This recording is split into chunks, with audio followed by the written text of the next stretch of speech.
আশ্রম থেকে যে সামান্য খাবারটুকু পায় তাতে উপমন্যুর পেট ভরে না।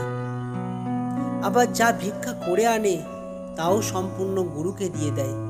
সেখান থেকে গুরু বিন্দুমাত্র উপমন্যুকে দেয় না। কিন্তু এরপরও গুরু লক্ষ্য করলেন যে উপমন্যুর চেহারার কোনো পরিবর্তন নেই, তার শরীর আগের মতোই হৃষ্টপুষ্ট রয়েছে। গুরু আয়ত্ত উপমন্যুকে জিজ্ঞাসা করলেন, বৎস, এখন কি করে তুমি নিজের ক্ষুধা নিবারণ করো? উপমন্যু জানালেন, ভগবান, একবার ভিক্ষা করে আপনাকে দিয়ে দিই, তারপর আর একবার সামান্য ভিক্ষা জোগাড় করে নিজের পেট ভরাই। ঋষি আয়ত্তম বললেন, দেখো, এটা ভদ্রলোকের ধর্ম বা সঠিক কাজ নয়। এতে অন্যের জীবনযাপনের পথে বাধা সৃষ্টি হবে। যারা প্রকৃত ভিক্ষুক তারা ভিক্ষা পাবে না।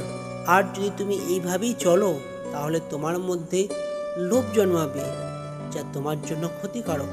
উপাধ্যায়ের নির্দেশ মেনে উপমন্যু আগের মতোই গোচারণের কাজ করতে লাগলেন।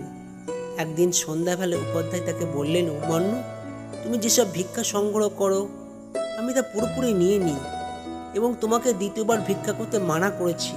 তবুও তোমাকে আগের চেয়েও বেশি স্বাস্থ্যবান দেখছি। বলো তো, তুমি এখন কি খাচ্ছ? এর উত্তরে উপমন্যু কি বলেছিল জানতে হলে সাবস্ক্রাইব করুন, কারণ আমরা মহাভারতকে ছোট ছোট ভিডিওর মাধ্যমে আপনাদের সামনে পরিবেশন করছি।